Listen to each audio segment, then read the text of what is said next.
Okay, beer nerds, we're gonna do something fun today. We're gonna build a cooler with two 5-liter mini kegs. This one's the prototype. Now when I first thought about doing this, I kind of followed, you look it up on Google, Jockey box, and they're all built with this kind of design. The tap sticking at the front. You can't stack things beside it. If you open that at all your beer gushes out. It's not good enough. It's not what we do here. Okay, so here's a new one, and I actually like the color of this one even better. First things first, we just pop off the lid. Comes off super easy. Beauty. So now for our 3-inch cup, we're going to use our 3-inch hole saw. Dead on, perfect match.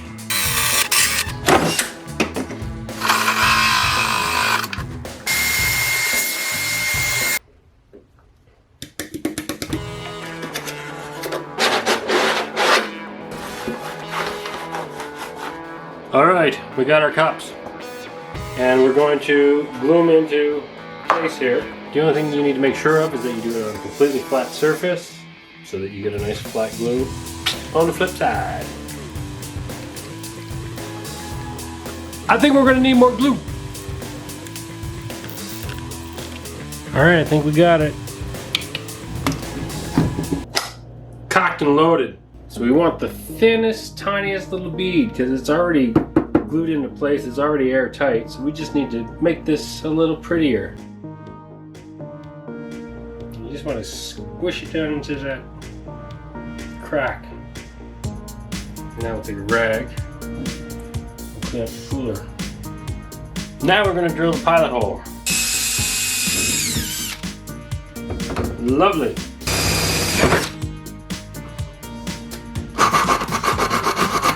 Beautiful. Okay, let's build it. It's kegs and caps.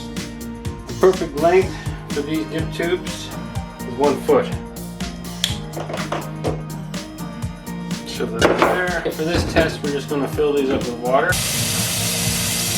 Okay, in you go, little kegs.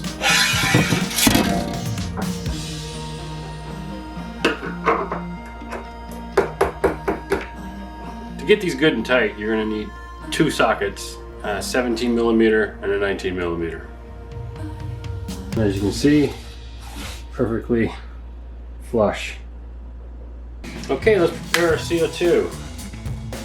Got these 12-ounce paintball cylinders. I'll put a link in the description. So the first thing to do is make sure that this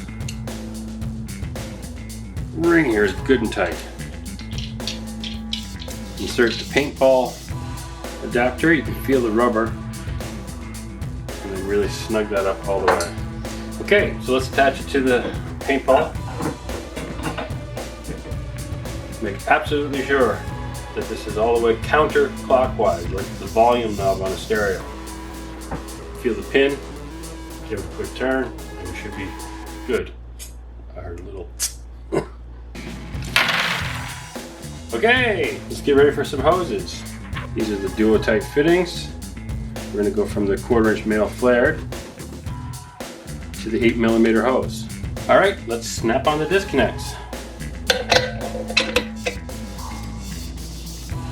So far I find this is the best position. You need to have the liquid, the 90 degrees in the front, because as you can see right here, the clearance, you past those cups, is just barely. Time to hook up the hose. This cooler is built to do 2 different flavors, so we're going to come off the CO2, we're going to tee off and charge each tank separately, and then we'll push out into their separate taps. We're starting with the elbow on here, we'll do a coupling, and then the duo-type.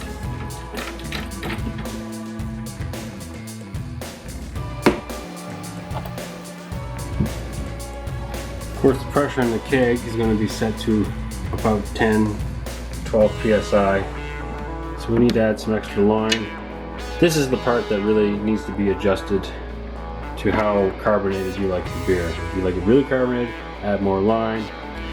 So 3 coils around there should just about do it, I think. Okay, and for the gas, It just came off the regulator. Nice and tight, out of the way. Okay, so this setup's gonna have 2 different taps for 2 different flavors at the same time. Right there, should be good. Then you can tighten your ring. Snug, and then you just straighten that out. This one, you can have it self-closing or not. You don't really need it because you don't have to worry about it being bumped because you're not gonna be having the handles on during transport. But you could have it self-closing or different nozzles if you're doing nitro, whatever. Another thing you could do is use a picnic tap and just snap that on and have any length of hose that you need. So, there we have it.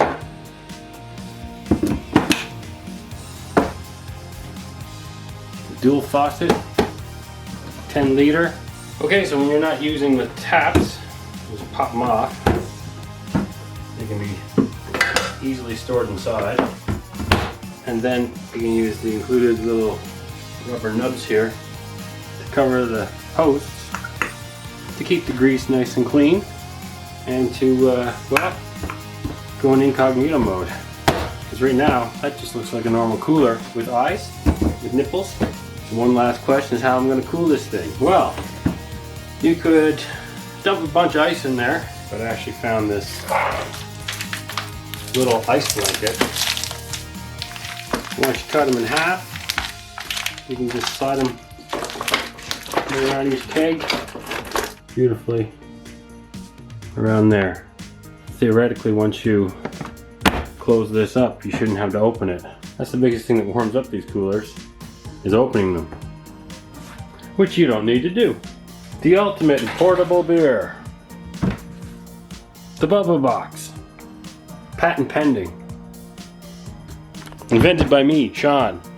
And here we go. Yay! Try the other one.